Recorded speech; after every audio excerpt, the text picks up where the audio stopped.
이스라엘 백성들은 하나님께서 특별히 택한 백성들입니다.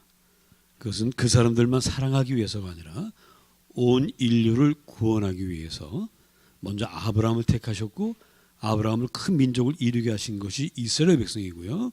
그들을 통해서 모든 지구촌 백성들에게 복음을 전하라고 세우신 것입니다. 그래서 이스라엘 백성들은 모범적으로 살아야만 해요. 근데 모범적으로 산다는 게 뭐냐면 계명을 지키는 것인데 구약성경에 수많은 계명들이 있습니다. 근데 그 계명을 우리 하나님께서 딱 요약을 해주셨는데 우리 주님께서 요약을 해주셨는데 두 글자, 우리말로 두 글자입니다. 자, 여러분 시옷으로 시작합니다. 다 같이 시작. 그걸 어떻게 하셨어요? 이 어려운 거를 아이고 참 사랑하라는 거예요. 하나님을 사랑하고 내 이웃을 내 몸과 같이 사랑하라. 그래서 나도 사랑하고 이웃도 사랑하고 이것만 잘 지키면 된다는 것입니다. 그런데 이스라엘 백성들이 이걸 안 지켰어요. 겉으로는 다 지켰습니다. 계명을 껍데기는 다 지켰어요. 예배해라, 제사 지내라, 뭐 무슨 죄를 졌을 때는 소를 잡아야 되고 무슨 죄를 졌을 때는 곡식으로 제사를 드려야 되고 아주 복잡한 규정들이 있는데 이건 정말 규칙같이 잘 지켰어요. 형식은 다 지켰습니다. 그리고 예배하러도 얼마나 열심히 왔는지 제물도 얼마나 많이 바쳤는지 이사야서에 보면 너희들이 바친 제물이 이제 내 코에 너무 지긋지긋하다고 할 정도로 그 너희들이 내 마당을 어마어마하게 밟아서 내가 참 귀찮다고 할 정도로 했습니다. 그런데 알맹이가 없는 거예요. 알맹이. 뭐가 없다고요? 사랑이 없는 거예요. 사랑이. 자, 이분들이 오늘 내 앞에 한 사람이 와서 앉아 있습니다. 그럼 그 사람이 지금 무슨 생각을 하고 있는지 어떤 어려움이 있는지 이런 것을 서로 주고받으면서 그 사람 이해하고 사랑해야 되는데 이 사람들은요. 사람을 딱 만나면 아래 위로 딱 훑어보고 이 사람이 가진 게 뭐가 있는지 과거에 뭘 했는지 이 사람이 나한테 과연 도움이 될 사람인지 아닌지 일단 그것을 딱 스크린 해버리고 도움이 되는 사람 같으면 친절하게 하고요. 도움이 안 되는 사람 같으면 건성으로 만나다가 가버려요. 그게 바로 우상숭배입니다. 우상숭배라는 게 바알과 이런 것들 다 숭배하지만 바알 숭배의 목적은 뭐냐면 바알은 축복만 주는 신이에요. 징계를 하지 않습니다. 야단치지 않습니다. 복만 받고 싶을 때 바알을 섬기는 거예요. 그 얘기는 결국 지금 내 앞에 있는 사람에게서 어떻게 하면 이 사람을 통해서 돈을 벌 수 있을까만 생각한다는 것입니다. 그 사람을 사랑하는 것이 아니라 그 사람을 목적으로 삼는 거고 이용의 대상으로 삼는 것이죠. 그리고 이런 사람들은 지금 내가 하는 일도 사랑하지 않습니다. 지금 하고 있는 일이 나에게 돈을 얼마나 벌어주느냐 이걸 따지고요. 그게 안 되면은 이 일 그만하고 다른 일 해야 되는데 하면서 지금 이 일을 하면서 어떤 일을 해서 돈을 벌까를 생각합니다. 몸은 여기 있고 이 회사에 있지만 머리는 다른 데가 있어요. 이 사람들이 그렇게 살았어요. 이스라엘 사람들이. 그러다 보니까 모두가 다 돈에 미쳐가지고 돈이 많으면 대우받고 없으면 멸시당하고 사회가 갈라지고 계층이 생기고 평화가 없어요. 슬픔과 고통이 있습니다. 여기저기서 교만의 목소리, 비탄의 음성, 비탄의 탄식 이게 가득한 세상이 되어버렸습니다. 그래서 하나님께서 안 되겠다. 예언자들을 보내세요. 너희들 이런 식으로 살면 망한다. 너희들 이런 식으로 하면 내가 가만두지 않는다. 수없이 얘기하시지만 듣지 않습니다. 그래서 마침내 망했어요. 결정적으로 망했습니다. 그 과정은 다 생략하기로 하고요. BC 587년에 어느 나라에 망했습니까? 여러분 그 보니엠이라는 가수가 부른 노래가 있습니다. 띠리다라다다 바빌론 하는 노래 있죠. 그게 바빌론 강가에서 그 시편 137편 그 가사가 그 시가 그대로 그 가사예요. 그 곡의 가사. 바빌론에게 망했습니다. 그리고 70년 동안 포로 생활을 해요.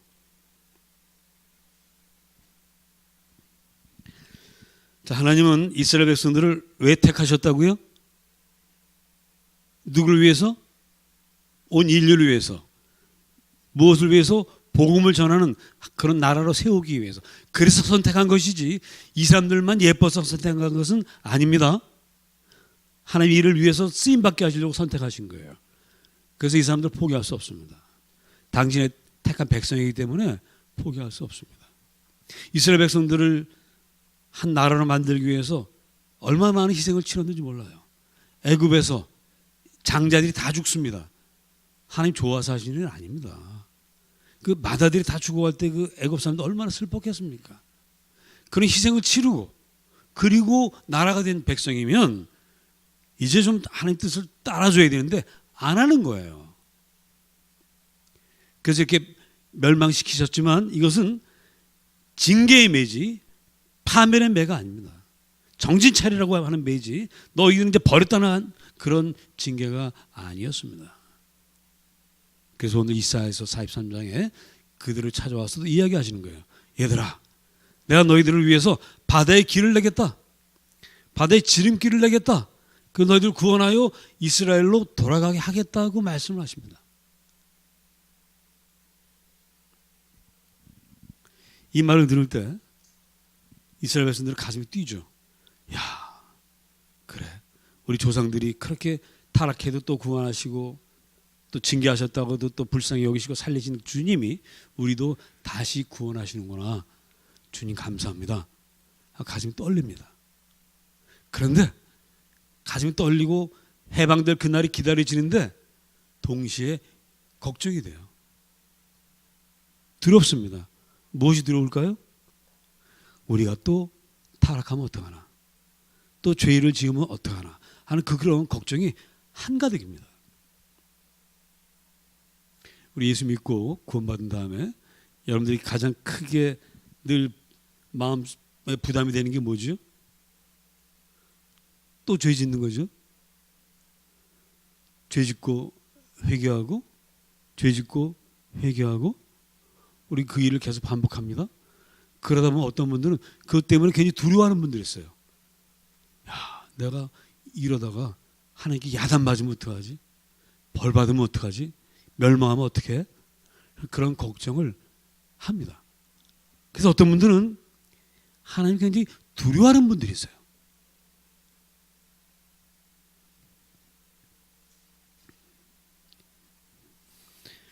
그 두려움, 그 걱정 우리가 어떻게 하면 없앨 수 있을까? 오늘 이사야서 43장 21절 마지막 절을 보시면 우리가 어떤 존재인가를 말씀하고 있습니다. 이 백성은 내가 나를 위하여 지었나니 나를 찬송하게 하려 함이니라 그랬어요. 이 굉장히 중요한 구절입니다. 이게 요리문답이라고 하는 그 우리 기독교 교리를 가장 쉽게 설명하는 그런 요리문답에 나오는 거예요. 인생의 목적이 뭐냐? 그것은 하나님을 위해 지음받았고 하나님을 찬송하기 위한 것이다. 여러분은 하나님을 위해서 지음받으셨습니다. 이 말의 뜻은 이걸 또 오해하는 분들은 그럼 우리는 뭐야? 우리는 하나님의 그 뭐야? 이렇게 생각하시는데 그게 아니에요. 또 우리가 하나님을 찬송하기 위해서 지어졌다. 아, 그럼 우리 뭐 앵무새처럼 하나님 앞에 찬송만 하면 되는 건가? 이건 오해입니다. 실제로 한번 해보세요. 하나님 찬송해 보세요. 근데 하나님이 지음받았다는 그 사실을 믿고 한번 살아보세요. 그러면 이런 일이 벌어집니다.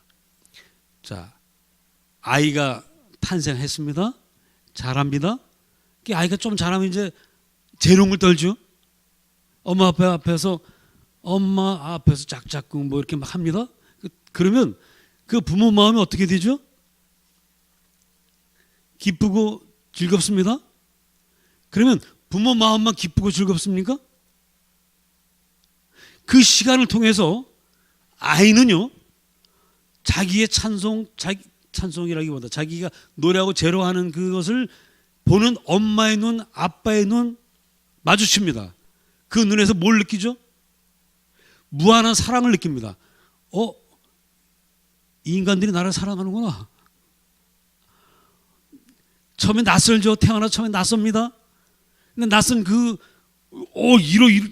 애가 볼 때는 어른들은 신입니다. 신 같은 존재들이 자기를 바라볼 때마다 늘 사랑하는 눈빛으로 바라보고 품어주려고 하고, 그리고 좀 자기가 좀 커서 이제 막 이런 거 하니까 너무너무 좋아하는 거예요.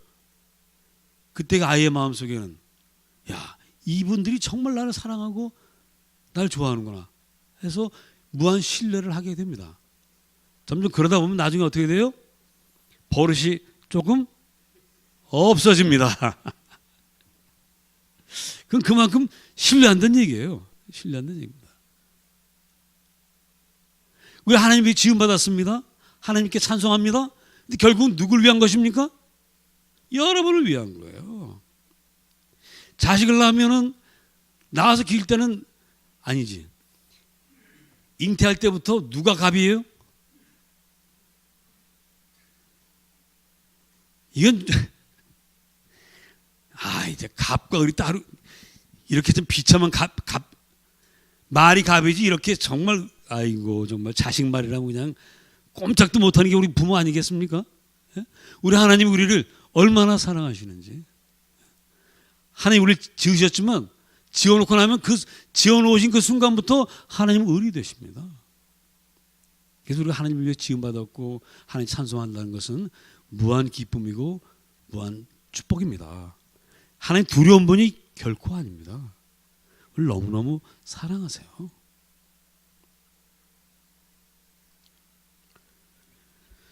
그럼 여러분들이 죄를 짓고 나서 또 회개하고 죄 짓고 회개하는 날을 하나님 어떻게 생각하실까?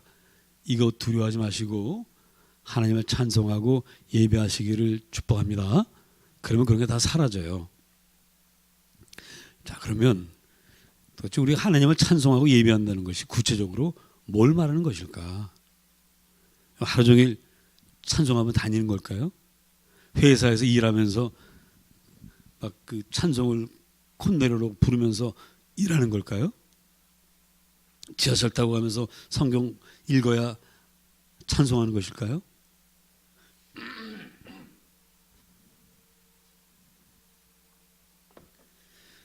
그렇게 할 수가 없죠. 사람을 지금 병을 고치고 있는데 찬송할 수 있어요? 정말 집중해 온 정신을 다 집중해도 부족할 시간 아니겠습니까? 회사에서 일할 때도 그 서류 숫자 하나 이것 때문에 크게 정말 사고가 날 수도 있는데 진지하게 할 수밖에 없습니다. 그래서 우리가 찬송하고 항상 기도하고 기뻐하고 범사에 감사하고 찬송하라는 것이 하루 종일 이것만 하라는 뜻은 아닙니다. 그럼 도대체 어떤 것일까? 오늘 우리가 함께 읽은 요한복음 12장을 보면 베단이라는 마을에 주님께서 오셨어요. 마침 그곳은 어디냐면 죽은 자 가운데서 살려주셨던 나사로의 집으로 오셨습니다. 마르다가 잔치를 벌였어요. 그리고 마리아는 그 주님과 함께 있습니다. 그때 마리아가 갑자기 어디로 가요. 주님 계속 가르치십니다. 어딜 가더니 옥합 하나 들고 와서 그 옥합 안에 있는 그 향유를 예수님의 발에 부었어요. 사람들이 깜짝 놀랍니다. 나드 한근인데, 나드는 인도 쪽에서 나오는 어떤 그 향신료 같은 그런 풀인데 굉장히 비쌌던 것 같습니다. 그래서 가룟 유다가 그걸 딱 보고 나더니, 아니 어떻게 300데나리온이나 되는 그런 비싼 향유를 발에다 붓느냐? 그뿐만 아니라 마리아는 그 예수님의 발을 뭘로 닦았죠? 자기 긴 머리털로 예수님 발을 닦았습니다.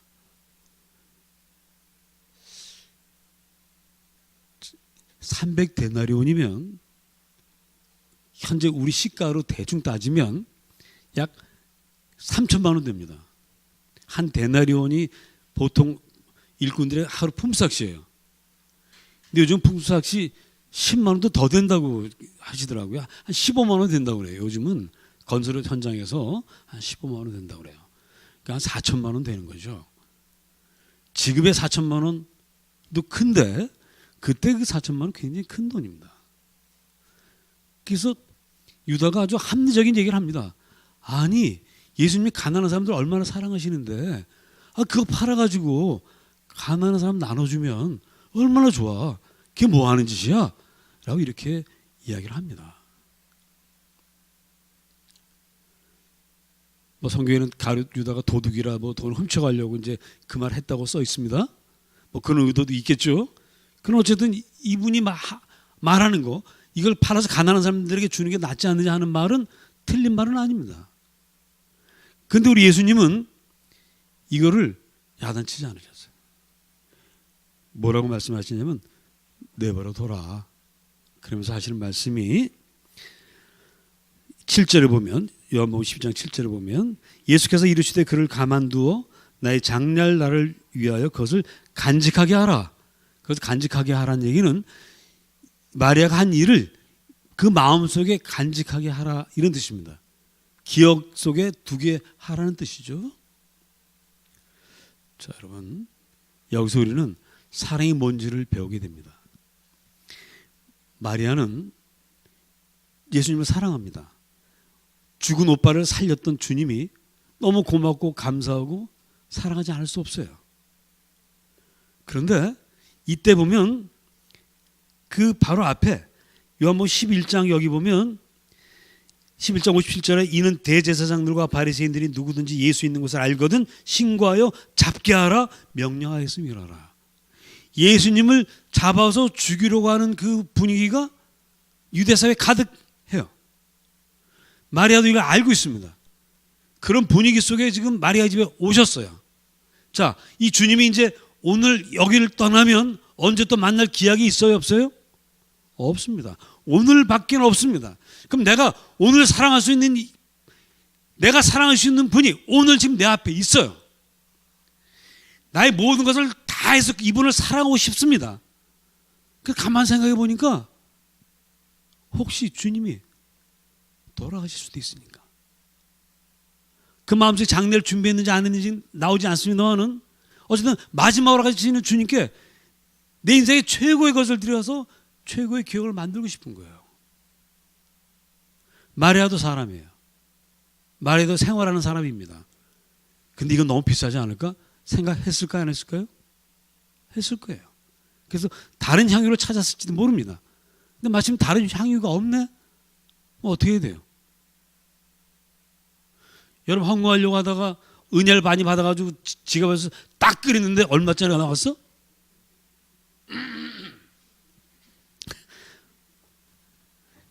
어떤 사람 그런 사람도 있어요.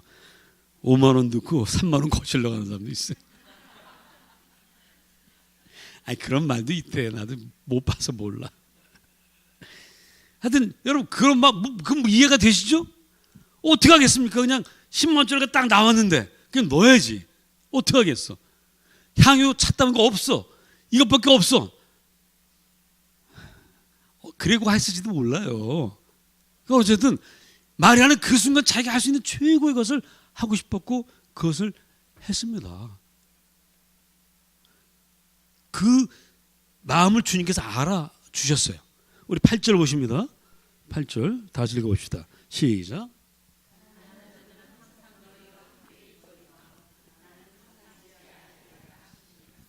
그렇죠? 그래. 가난한 자들 항상 너희와 함께 있으니 다음에 가난한 자들을 위해서 나눠줘라. 그 나는 항상 함께 있는 것이 아니다. 그러니 이 마리아가 한 행위를 너무 비난하지 말아라. 사랑이란 바로 지금 내 앞에 있는 사람을 내 인생에서 가장 소중한 사람으로 아는 것입니다. 지금 내가 만나고 있는 그 사람, 하나의 형상대로 지금 받은 그 사람이 나와 함께 앞에 있습니다. 지금 이 순간만큼은 그 사람이 나에게 내 인생에서 가장 소중한 사람이에요. 나의 모든 사랑을 퍼부을 사람 바로 이 앞에 있는 이분입니다. 지금 그 얘기를 하시는 거예요. 그게 사랑입니다. 많은 사람들이 눈앞에 있는 사람은 상대하지 않고 다른 사람을 생각해요.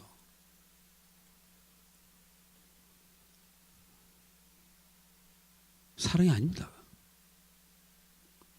여러분 지금 눈앞에 있는 사람, 사랑할 수 있는 사람을 그 사람에게 집중해서 사랑하시기 바랍니다. 꼭 그 시간에 여러분들이 뭐 향유를 깰 필요는 없습니다. 단 그 앞에 있는 분의 이야기에 집중하는 거예요. 어떤 사람들은 건성으로 말하는 사람이 있어요. 막 얘기하는데 딴 생각하고 있어요.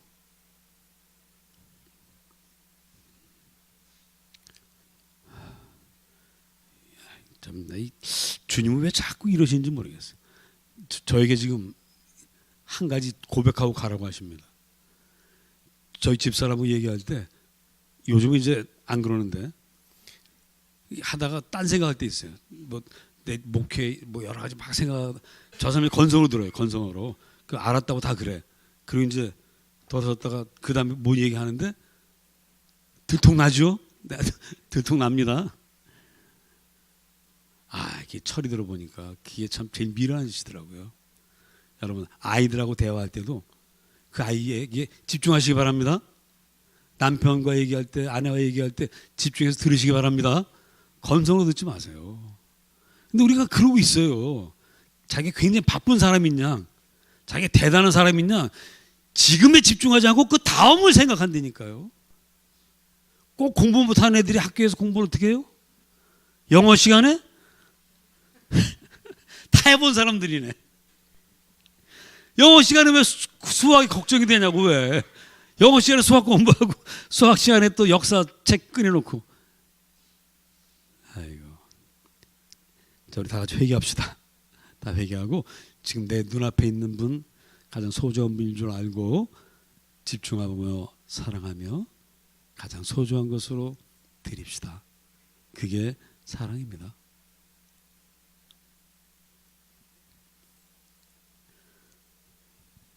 우리 부모님 효도도요. 어떤 분들은 나중에 돈 많이 벌어 산다고 그래요. 기다려주지 않죠. 어떤 분들 예수 믿는 것도 바빠서 못 믿는다고 그래요. 제가 전도할 때 가장 많이 듣는 이야기가 자기 바빠서 이 어려운 일 좀 해결되고 나면 참 미련합니다. 마음이 평안이 있으면 그때 와서 예배하겠다는 분도 있습니다. 마음이 평안하지 않으니까 예배하는 것이고요. 바쁘니까 주님을 찾아오는 것이고요. 힘드니까 주님을 부르는 겁니다. 정말 필요할 때 왜 주님을 안 찾고 왜 그러고 살아요? 이게 막여주는 생각이에요. 성공에 대한 열망, 돈 많이 벌어야 된다, 남에게 내가 많이 쌓아서 인정받고 좀 최고가 돼야 된다는 이 엉터리 가짜 욕망입니다. 이거 사탄이 주는 어리석은 생각이에요. 성공하지 않아도 괜찮습니다. 돈 많지 않아도 괜찮습니다. 지금 내가 가진 것을 할 수 있는 것을 내 앞에 있는 사람에게 하는 것이 그게 찬송이고 그게 예배고 그게 효도고 그것이 감사입니다.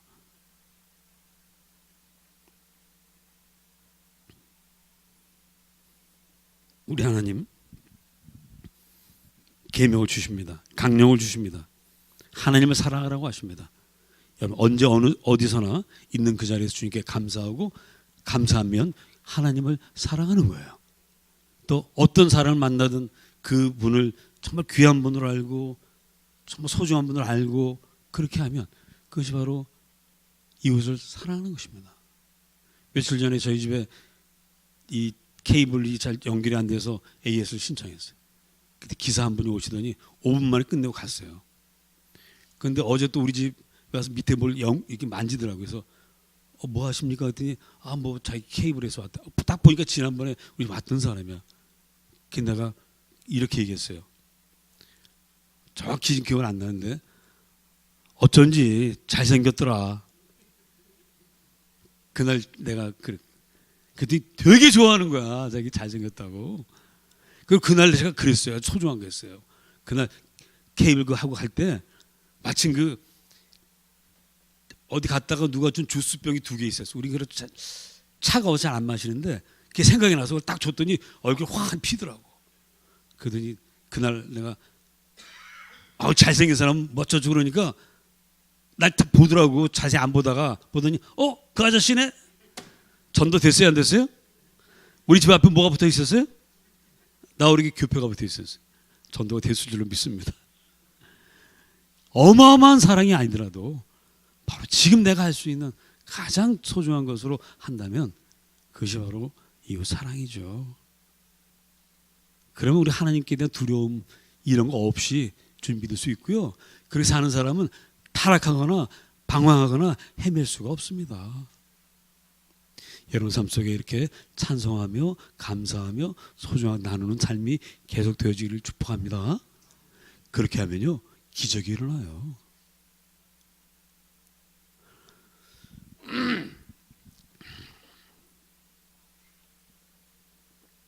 사도행전 16장에 보면 바울과 실라가 빌립보에서 복음을 전하고 있었습니다. 그런데 사람들이 바울과 실라를 시기하는 사람들이 붙잡았어요. 붙잡아서 감옥에 가둡니다. 고발을 해요. 무고하는 거죠. 그래가지고 로마 군병들에 끌려가서 매를 잔뜩 맞고 감옥에 갇혔습니다. 신음하면서 고통 중에 있습니다. 그런데 이분들이 그 속에서 아니 하나님 우리가 주님의 복음을 전하다가 이렇게 매 맞고 감옥에 갇힌다는 게 말이 됩니까? 이렇게 항의하지 않고요. 그 속에서 찬송을 불렀습니다. 조용히 찬송을 불렀어요. 점점 커집니다. 찬송이라는 게 하다 보면 점점 커져요. 그 감옥에 있는 다른 죄수들이 다 들어요. 그런데 다 듣고 있는 그 순간에 지진이 났습니다. 땅이 흔들리고 옥터가 흔들리면서 옥의 모든 문들이 다 열려버렸습니다. 창고도 다 풀려버렸습니다. 그런데 아무도 도망가지 않았어요. 그 찬송에 다들 감동받고 있습니다. 그랬더니 간수가 쫓아옵니다. 너무 놀래가지고 옥문이 열리고 다 도망간 줄 알고 쫓아왔더니 다 그냥 있는 거예요. 간수가 얼마나 감사합니까? 아니 선생님들 뭐 하시는 분들입니까? 하면서 바울과 실라를 자기 집으로 모시고 갑니다. 모시고 가서 도대체 당신들 어떤 분이요? 예수를 전하죠. 간수가 예수를 그 다음날 믿습니다. 주 예수를 믿으라 그리하면 너와 내 집이 구원을 얻으리라. 이 말씀이 이때 나온 거예요. 찬송하니까 문이 열립니다. 그리고 두 분은 계속해서 또 복음 전하러 가시는 거죠. 여러분 찬송하십시오. 여러분 가정에 인생에 놀라운 기적이 일어납니다. 기도하겠습니다.